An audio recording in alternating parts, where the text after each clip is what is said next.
এগুলো কি পড়েছে শেষ পড়া শেষ আজকে ইংলিশ থেকে পড়া শেষ হলে বলেন আপনি শেষ না পড়াইতে কিন্তু মাইক দিব আমি অফিসে যে বলতেছিলাম যখন পড়াইছে তখন বুঝে না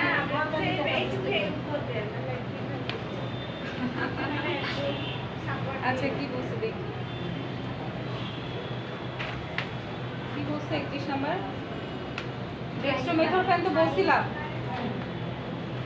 এই ডেক্সট্রোমেথরফেন নিয়ে অনেক কিছু বলছি আরো বাকি রয়ে গেছে আর ফার্মাকোলজি বলছে dextromethorphan suppress the cough reflex কাশিটাকে সাপ্রেস করে সাপ্রেস মানে করে কি মানে কি থামায় থামা চাপা দেয় থামায় দেয় by direct action on cough centre in the medulla of the brain ব্রেনের মেডুলা কোথায় আছে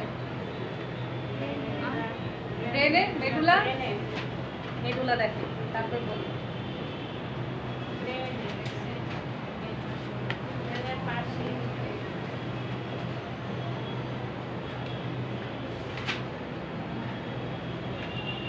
মেডুলা চিন্তা করতে থাকলে মেডুলা চেনা হবে না চেনা দিয়ে এখনই দেখো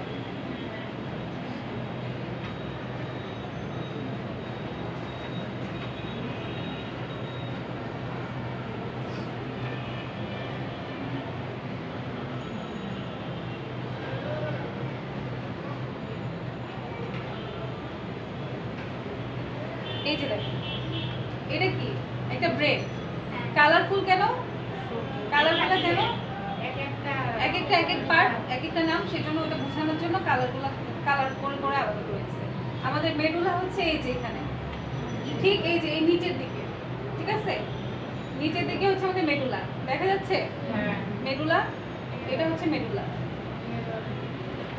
ব্রেনের একদম লোয়ার পোরশন নিচের দিকটা হচ্ছে মেডুলা থাকে ক্যাপিটালের নিচে হ্যাঁ তাহলে এই মেডুলাটা কেন দেখাইছি মেডুলাতে একটা সেন্টার থাকে একটা জায়গা থাকে যেখান থেকে কি হয় এই জায়গাটা থেকে কাশিটা আসে কাশি আমরা কোথায় দিই মুখে শব্দ হয় গলা দিয়ে মুখ দিয়ে কাশি কিন্তু সিগন্যালটা আসে ব্রেনের এই মেডুলা থেকে তাহলে কি বলছে দেখেন এখন বুঝতে সুবিধা হবে বলছে ডেক্সট্রোমেথরফেনটা একটা ওষুধ এটা তো জানি এটা একটা ড্রাগ এই ড্রাগটা কি করে সাপ্রেস দ্য কাফ রিফ্লেক্স ওই যে কাফের রিফ্লেক্সটা আসে এখান থেকে সিগন্যালটা আসতেছে কোথা থেকে ব্রেনের মেডুলা থেকে আসতেছে কোথায় reflex by direct action on cough centre in the medulla of the brain ব্রেনের মেডুলা থেকে এই রিফ্লেক্সটা আসতেছে এটাকে এই ডেক্সট্রোমেথরফেন খাওয়ার পর এই ওষুধের অ্যাকশনটা ও ওখানে যে কাজ করে ওকে বলে কি থামো আর কাঁচা দরকার নেই ঠিক আছে তারপর বলছে ডেক্সট্রোমেথরফেন shows high affinity binding to several regions of the brain including the medullary cuff center O medullary cuff center যে কাজ করে ওটাই বলছে তারপর this compound is an NMDA receptor antagonist NMDA মানে কি বলছিলাম নাইট্রোসো কি বলছি নাইট্রোসো মিথাইল ডায়ামাইড কি কি বলছিলাম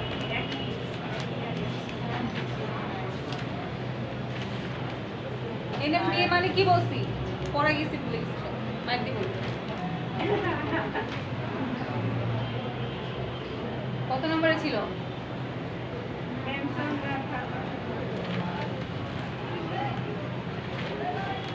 কি বলছি ভুলে গেছি রে 18 নম্বর কোশ্চেন আছে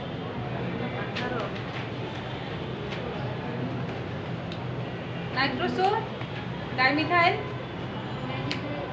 কি এমআই মাইক ধরে তাহলে কি বলছে this compound is an NMDA receptor antagonist and acts as a non-competitive channel blocker. It is one of the widely used antitussive and is also used to study of involvement of glutamate receptor in neurotoxicity. এত কিছু লাগবে না ডেক্সট্রোমেথরফেন কিভাবে কাজ করে pharmacology যদি আসে তাহলে কিভাবে লিখবো বলে দিচ্ছি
ফার্মাকোলজি আসলে আমরা এটা লিখবো, এটা 1 2 3 4 5 6 এই 6টা কথা লিখবো, কিন্তু এরকম তীর চিহ্ন দিয়ে। ঠিক আছে? হ্যাঁ এতটুকু লিখলে মার্কস পাবেন, একদম 5 থাকলে 5ই পাবেন কনফার্ম। কেন বলবো এটা? এটা দেখে মনে হচ্ছে আপনি কোশ্চেনটা বুঝছেন, বুঝে লিখছেন। এত বাড়তি কথা লেখার দরকার নেই, এখান থেকে ওখানে যাবে, ওখানে থেকে ওখানে, এই তিন চিহ্ন মানেই কোথা থেকে কোথায় যাচ্ছে দেখা দিচ্ছে। প্রথমে ডেক্সট্রোমেথরফেনটা খাবো, খাওয়ার পর এটা ব্রেনে যেয়ে কাজ করবে। ব্রেনের কোথায়? মেডুলাতে। মেডুলার কোথায়? কাফ সেন্টারে। কাফ সেন্টার কি করবে? সাপ্রেস দ্য অ্যাকশন, কাফটা প্রিভেন্ট করবে, কাফটা কমায় দিবে। বুঝে গেছে এতটুকু?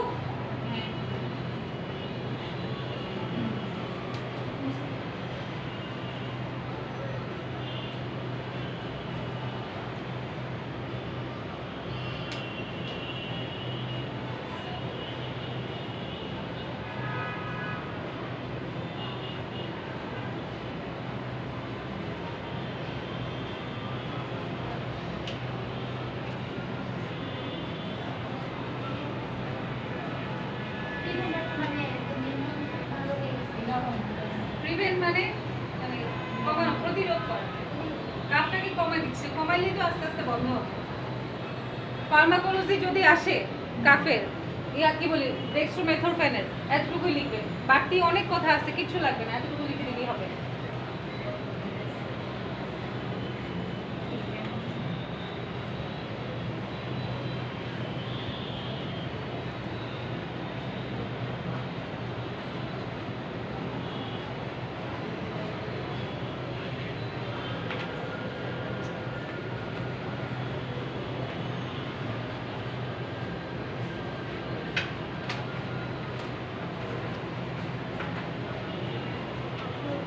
শেষ?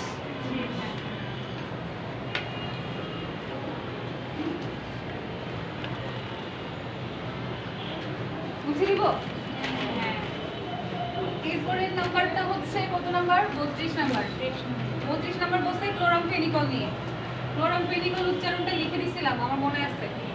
ক্লোরামফেনিকল দেখেন, বলতে থাকেন, দেখবেন মুখে চলে আসছে ক্লোরামফেনিকল।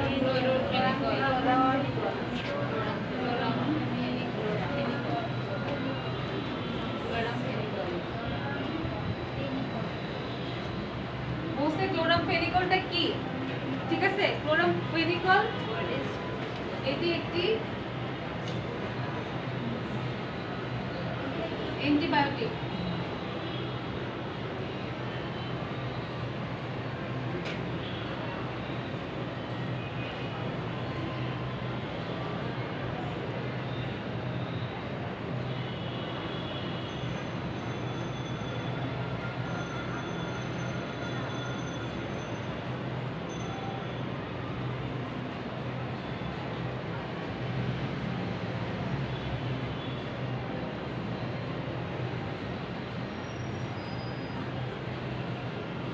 ক্লোরামফেনিকল হচ্ছে এটি একটি অ্যান্টিবায়োটিক যা চোখ এবং কানের চিকিৎসায় ব্যবহৃত হয়।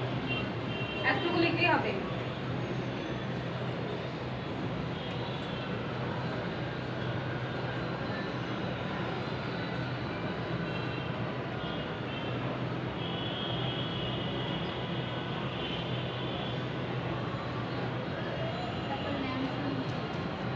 শেষ? এতটুকু লেখা শেষ? এটার সাথে আরো লেজ আছে। লেজটা কি?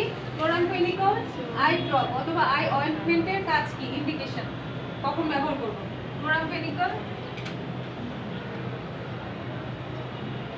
আই ড্রপ অথবা অয়েন্টমেন্ট, ইন্ডিকেশন কখন ব্যবহার করব? এই লাইনটা মুছে দিলাম।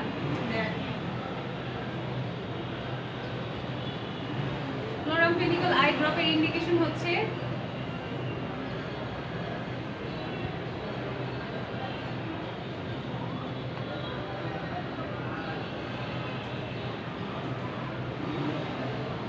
সেটার মধ্যে ব্যাকটেরিয়াল কনজাংটিভাইটিস আছে। ব্যাকটেরিয়াল দরকার নাই, কনজাংটিভাইটিসটা ব্যাকটেরিয়া দিয়েই হয়। কনজাংটিভাইটিস অর্থ কি? অর্থ কি? চোখে কি? বললেই বিপদ, না বললে খুব বিপদ। এই যে লাস্টে আইটিস মানে কি?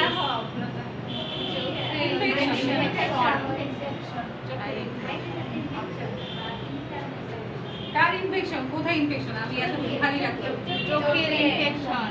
কনজাংটিভা কি? কনজাংটিভা মানে কি চোখ? না, তাহলে চোখ ইনফেকশন কেন? এটা তাহলে আইটিস হতো, আইটিস এরকম হতো। হ্যাঁ, এটা হলে বুঝতাম চোখে ইনফেকশন। তাহলে ওইটা মানে কি? কনজাংটিভা মানে হচ্ছে কোন একটা ব্যাকটেরিয়ার নাম, তাই তো? তাহলে পায়ে হইলেও সেটা কনজাংটিভাইটিস, ব্যাকটেরিয়া যদি হয়। তাহলে এটা কি? এটা কি আর এটা কি? আপনার বলছেন চোখে ইনফেকশন, তাহলে তার নাম হচ্ছে আইটিস, তাই না? হ্যাঁ, তাহলে ওটা কি? যেহেতু লাস্টে আইটিস আছে তার মানে ইনফেকশন। তাহলে ইনফেকশনটা কোথায়? কনজাংটিভাতে ইনফেকশন। এখন আমার কোশ্চেন হচ্ছে কনজাংটিভা কোথায়? চোখে সাদা অংশের নাম স্ক্লেরা। শীত পড়লে তো পানি চোখ উঠলে কনজাংটিভা চিনেন আমাকে? চোখে রক্ত, চোখের ভেতরে যে রক্ত আছে এটার নাম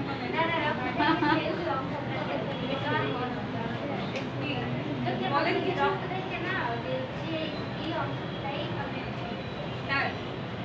কোথায় থাকে? নিচে থাকে উপরে?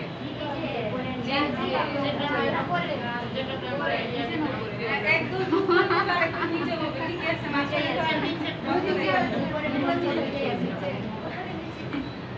আচ্ছা, পরীক্ষায় আসলে যদি আসে ক্লোরাফেনিকল আই ড্রপের ইন্ডিকেশন কি বা কোথায় ব্যবহার করি, একটা কথা লিখবেন কনজাংটিভাইটিস। আর যা বলতেছে এগুলো বাড়তি বলতেছি জানার জন্য। কনজাংটিভাইটিসের বাংলা হচ্ছে চোখ ওঠা, এক কথা চোখ ওঠা। তাহলে চোখ উঠলে ইনফেকশন হয়। ইনফেকশনটা কোথায় হয়? কনজাংটিভাতে। এখন আমাদের কাজ হচ্ছে কনজাংটিভাটা চিনবো, তাই না? কনজাংটিভাতে ইনফেকশন যখন আমাদের চোখ উঠে তখন কোথায় ইনফেকশন হয় ওই জিনিসটা চিনাই দিচ্ছি।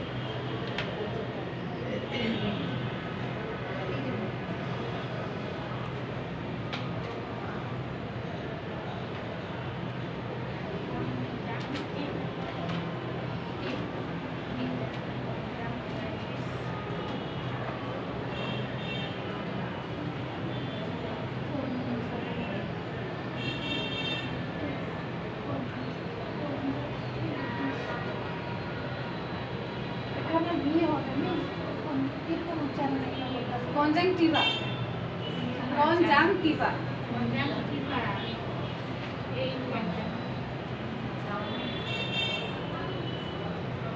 ছবিটা দেখা যায় পেছন থেকে? কিসের ছবি দেখাচ্ছি? চোখের ছবি। চোখের নিচে একটা রেড কালারের পার্ট আছে, ওই পেছনে আপুটা যেটা বলছে চোখের নিচে রেড কালারের পার্টটা আমাদের চোখের উপরেও আছে। চোখের পাতার ঠিক উল্টা পাশে চোখ মোটাইলে দেখা যায় যে ওখানেও এরকম গোলাপি কালারের একটা পার্ট আছে, তাই না? চোখের নিচেটা সহজে দেখা যায়, উপরেরটা দেখতে গেলে একটু কষ্ট।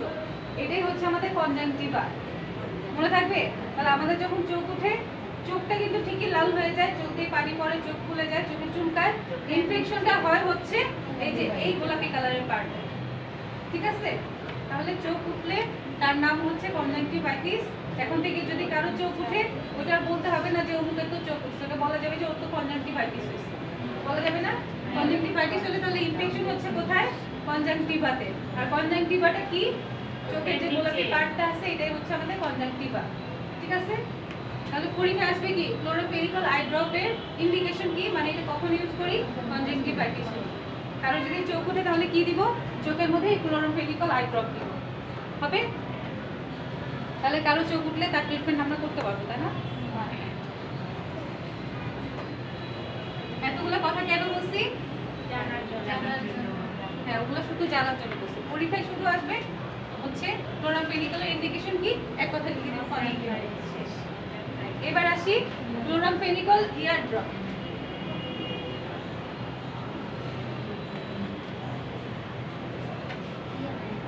ইয়ার ড্রপ কখন? ইয়ার ড্রপ মানে কি? ইয়ার মানে কি? কান। তাহলে ইয়ার ড্রপটা কিসে কিসে দিচ্ছি? ওটাইটিস। ওটাইটিস, এবার বলেন ওটাইটিস ইংলিশ কি? মানে ওটাইটিস অর্থ কি?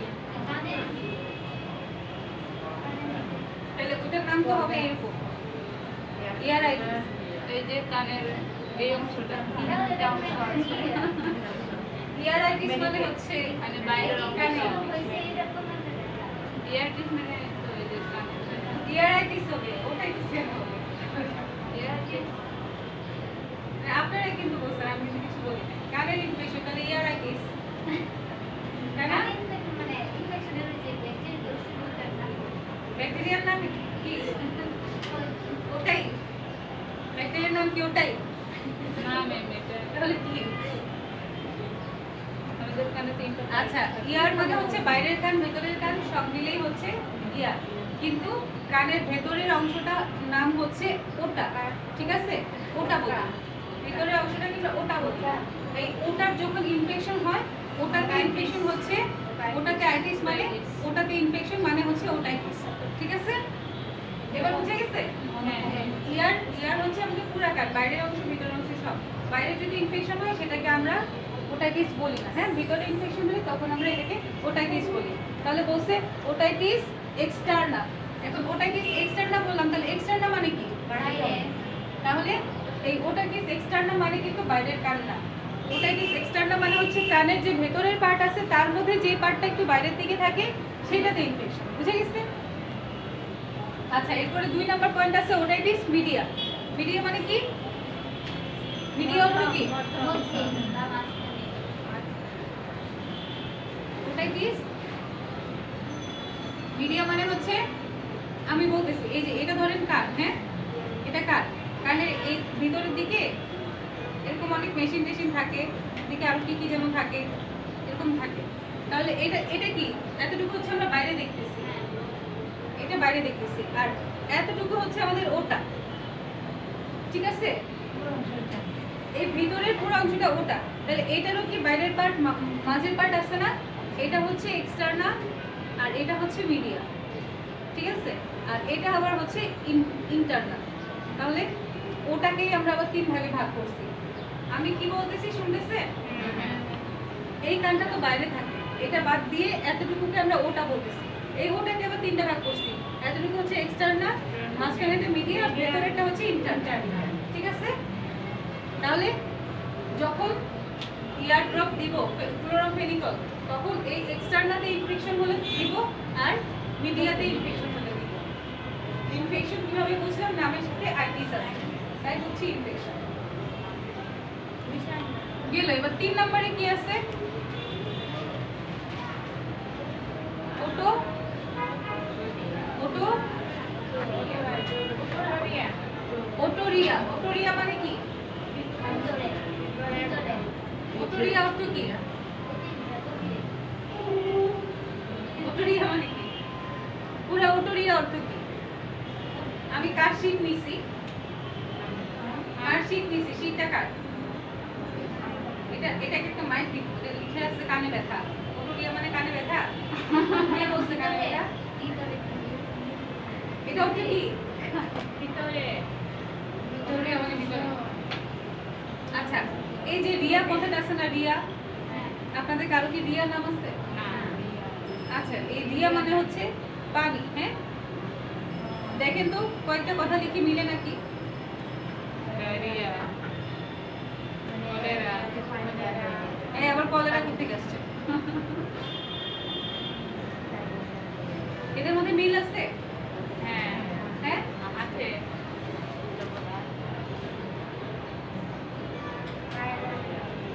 এই কথাগুলো দেখেন প্রায় একই রকম এই ডায়রিয়া মানে হচ্ছে পাতলা পায়খানা রাইনোরিয়া হচ্ছে নাক দিয়ে পানি পড়া ঠিক আছে তারপর ওটোরিয়া মানে হচ্ছে কান দিয়ে পানি পড়া আর বায়োরিয়া মানে হচ্ছে কোনো জায়গা থেকে পুষ বের হওয়া ঠিক আছে তাহলে কি হলো ডায়রিয়া মানে পাতলা পায়খানা সব রিয়া মানে হচ্ছে পানি ডায়রিয়া কি পায়খানা রাস্তা দিয়ে পাতলা পায়খানা বের হচ্ছে পানিযুক্ত পায়খানা তারপর রাইনোরিয়া মানে নাক দিয়ে পানি পড়তেছে ঠান্ডা লাগলে আমাদের নাক দিয়ে পানি পড়ে না ওটা হচ্ছে রাইনোরিয়া তারপর ওটোরিয়া মানে কান দিয়ে পুষ বের হওয়া অথবা পানি বের হওয়া আর বায়োরিয়াটা হচ্ছে যে কোনো জায়গা থেকে পুষ বের হলে সেটাকে বলে বায়োরিয়া ঠিক আছে লিখে রাখেন এটা লিখে রাখেন দেখলে হবে না আমি চলে যাওয়ার পরে তো ভুলে যাবে ডায়রিয়া হচ্ছে পাতলা পায়খানা রাইনোরিয়া মানে নাকে পানি ওটোরিয়া মানে কান থেকে পানি আর বায়োরিয়া মানে হচ্ছে পুষ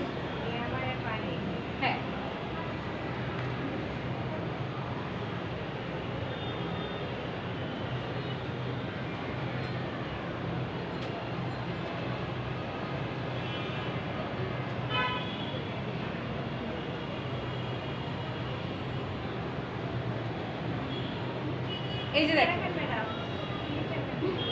ওটোরিয়া কি হয়েছে, কান দিয়ে পানি অথবা রক্ত পড়তে পারে, ঠিক আছে, মোট কথা ফ্লুইড তরল পদার্থ পড়তেছে, এটা হচ্ছে কি ওটোরিয়া।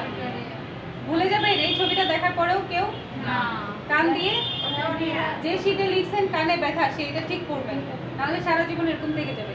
ওটোরিয়া মানে হচ্ছে কান দিয়ে পানি পড়া, ঠিক আছে। এই দেখেন কানে রক্ত লেগে আছে মানে কান দিয়ে রক্ত পড়ছে।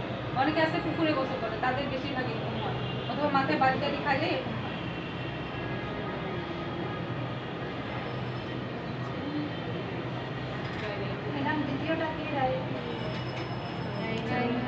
রাইনোরিয়া, রাইনোরিয়া মানে নাক দিয়ে পানি, ঠান্ডা লাগলে আমাদের রাইনোরিয়া হয়, নাক দিয়ে পানি পড়া। ওটোরিয়া কান দিয়ে পানি পড়া, আর পায়োরিয়া হচ্ছে পুষ।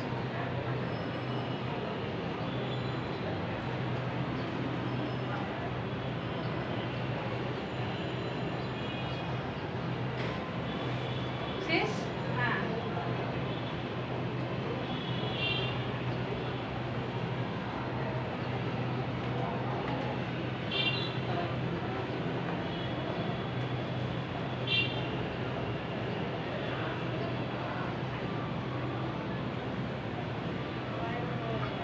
ঠিক আছে, শেষ?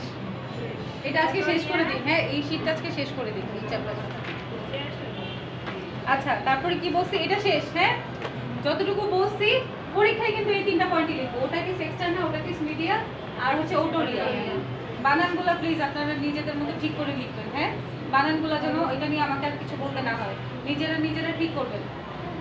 কি বলছি, বানানগুলো প্লিজ দেখতে ঠিক করবেন, বানান ভুল করবেন না পরিবেশনে কেউ।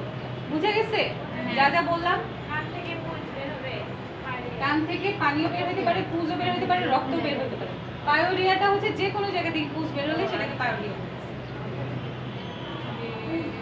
বলে। এই যে পুজ হচ্ছে এটা, ইংলিশে আমরা এটাকে পাস বলি আর বাংলাতে পুজ বলি, ঠিক আছে। ইংলিশে পাস বলি, শুনতে খুব ভালো লাগে, পুজ বলতে ভালো লাগে কেমন পাস। আচ্ছা আসেন এবার 33 নাম্বার কোশ্চেনে আসি। একটা কোশ্চেন এত শুনে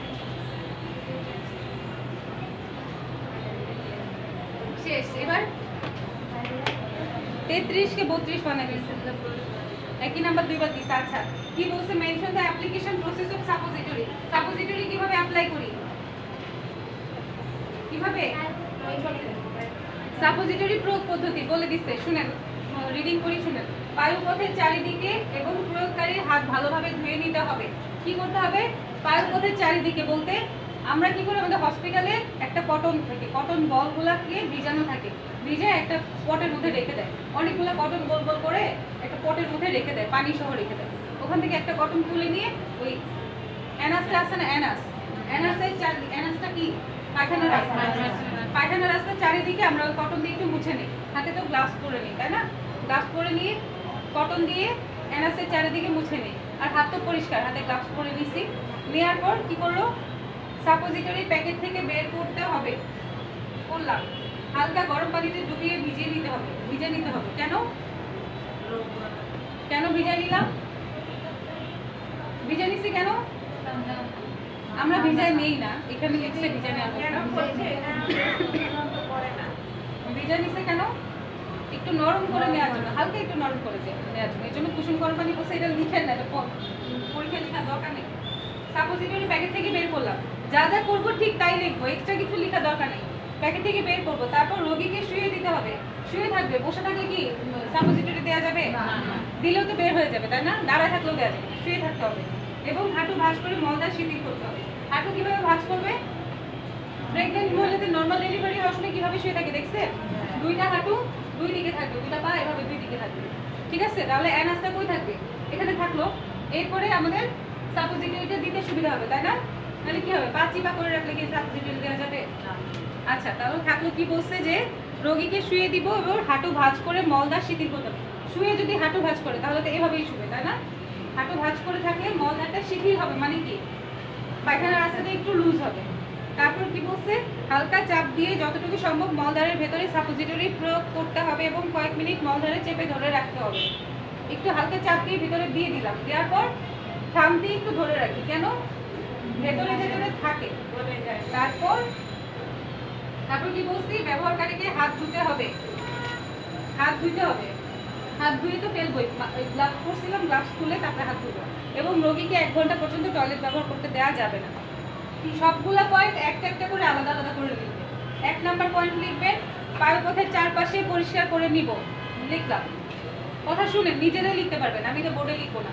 হচ্ছে পায়ুপথের চারপাশে পরিষ্কার করে নিব, 1 নাম্বার পয়েন্ট। 2 নাম্বার হচ্ছে যে সাপোজিটরি প্রয়োগ করবে বা প্রয়োগকারীকে হাত ভালোভাবে সাবান দিয়ে ধুয়ে নিতে হবে, 2 নাম্বার পয়েন্ট। 3 নাম্বার হচ্ছে কি করব,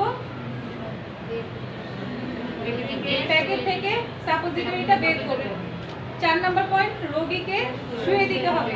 5 নাম্বার পয়েন্ট হচ্ছে রোগীকে শোয়ানোর পর হাঁটু ভাঁজ করে পায়ুপথ শিথিল করতে হবে। 5টা পয়েন্ট আমাদের এখানেই শেষ। তারপরে কি আছে, হালকা চাপ দিয়ে সাপোজিটরি প্রয়োগ করলাম, 6টা পয়েন্ট হয়ে গেছে। 7 নম্বর হচ্ছে সাপোজিটরি প্রয়োগ করার পর 1 মিনিটের মতো হাত দিয়ে চেপে ধরে রাখতে হবে, 7টা পয়েন্ট শেষ। 8 নম্বর পয়েন্ট হচ্ছে সাপোজিটরি প্রয়োগ করার পর হাত ভালোভাবে পরিষ্কার করে ফেলবো বা সাবান দিয়ে হাত ধুয়ে ফেলবো। 9 নম্বর পয়েন্ট হচ্ছে সাপোজিটরি প্রয়োগ করার পর রোগীকে বলবো 1 ঘন্টা টয়লেটে না যেতে, ঠিক আছে? 1 ঘন্টা না গেলে কি হবে, সাপোজিটরিটা কাজ করবে। আর যদি টয়লেটে যায় তাহলে কি হবে, প্রস্রাব করতে গেলে ওইটা পড়ে যাবে, তাই না? ঠিক আছে,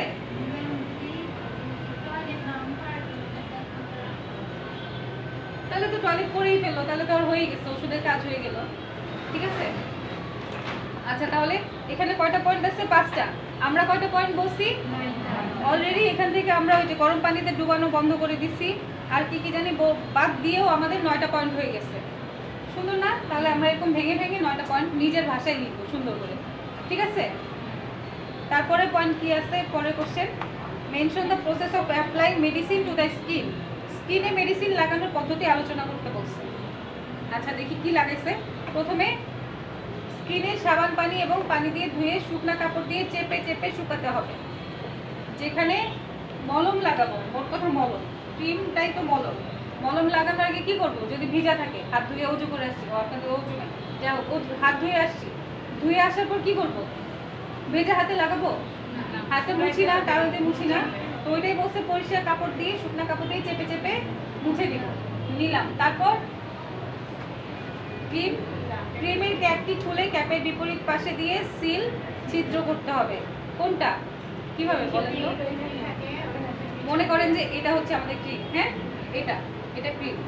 ক্রিমের মুখটা খোলার পর এই জায়গাটা বন্ধ থাকে না, এটাকে ঠিক ক্যাপের উল্টা পাশ দিয়ে এরকম করে যদি লাগান, আবার লাগিয়ে দিলে দেখবেন এটা ফুটা হয়ে যায়। এটা কি কেউ কখনো দেখছে? ক্রিমের ঢাকনাটা এরকম খুলে উল্টা পাশে ক্যাপের এখানে একটা কোনা দেওয়া থাকে, ওটা এখানে লাগিয়ে দিলে দেখবেন এটা ফুটা হয়ে গেছে। এটা ওই সুই দিয়ে সেফটি পিন দিয়ে ফুটা করা দরকার নেই, কারণ ওটার মধ্যে কি থাকে, জীবাণু। তাহলে এটার পেছন দিয়ে ফুটা করলেই হয়ে যাবে। করার পর এরপর কি বলছে, আক্রান্ত স্থানে পরিমাণ মতো অয়েন্টমেন্ট বা ক্রিম লাগিয়ে আঙুল বা তালু দিয়ে হালকাভাবে মালিশ করে সমানভাবে মিলিয়ে দিতে হবে। একটু ক্রিম নিলাম, এটা কি এভাবে বসা রাখলে হবে, একটু মালিশ করে দিলাম। দেওয়ার পর কি বলছে, অয়েন্টমেন্ট বা ক্রিম লাগানোর পর হাত ভালোভাবে ধুতে হবে। এটাকেও আমরা অনেকগুলো পয়েন্ট বানাবো। অ্যাপ্লাই করার আগে হাত ধুয়ে নিব, যে জায়গাটাতে অ্যাপ্লাই করবো সেই জায়গাটা ধুয়ে কাপড় দিয়ে শুকাবো। শুকানোর পর ওই অয়েন্টমেন্টটাকে ঢাকনা দিয়ে, ঢাকনার উল্টা পাশ দিয়ে কি করবো, সিলটাকে ছিদ্র করব। তারপর ক্রিমটা লাগাবো, লাগানোর পর মালিশ করে দিব। তারপর হচ্ছে হাত ভালোভাবে ধুয়ে ফেলবো। স্টেরয়েড জাতীয় অয়েন্টমেন্ট বা ক্রিম দিনে 2 বারে বেশি লাগানো যাবে না। নাইট ক্রিম আছে না, নাইট ক্রিম অনেকে রাতে বেলায় লাগায় বা দিনেও লাগায়, কেন, তাড়াতাড়ি ভরসা হয়ে যাবে তাই, ঠিক আছে? তো অনেক ক্ষতি, সানের এক্সপোজারে যাওয়া যায়, উল্টা দিতে বিপরীত হবে। তবে ডক্টরের নির্দেশনা থাকলে লাগানো যাবে। যদি ডাক্তার বলে যে দিনে 3 বার লাগাতে হবে, তাহলে লাগানো যাবে, কোনো সমস্যা নেই। তারপর বলছে একই স্থানে, আক্রান্ত স্থানে 2 বা ততোধিক অয়েন্টমেন্ট ক্রিম লাগাতে হলে মাঝখানে আধা ঘন্টার মতো অপেক্ষা করতে হবে। ধরেন যে 2টা মলম নিচ্ছে, 2টা মলম, একটা যদি লাগাই তার আধা ঘন্টা পরে আরেকটা লাগাতে হবে, ওই যে ঘুমাচ্ছে। আচ্ছা, তাহলে কি করব, একটা ক্রিম লাগানোর আধা ঘন্টা পর আরেকটা ক্রিম লাগাবো, ঠিক আছে? দুইটাকে মিক্স করে একসাথে লাগানো যাবে। তাহলে কি হবে একসাথে লাগালে? ওই যে ড্রাগ নলেজের একটা পয়েন্ট ছিল 8 নাম্বার পয়েন্ট, ড্রাগ ইন্টারঅ্যাকশন হবে। ইন্টারঅ্যাকশন হবে না? ড্রাগ ইন্টারঅ্যাকশন ছিল, দুইটা ড্রাগ মিক্সড হয়ে ইন্টারঅ্যাকশন হবে। একটা ড্রাগ আরেকটা ড্রাগের সাথে মারামারি করবে, লাস্টে কোনোটাই কাজ করবে না, নাহলে বেশি কাজ করবে, ঠিক আছে? এতে বিপরীত হবে, ঠিক আছে? এতটুকুই।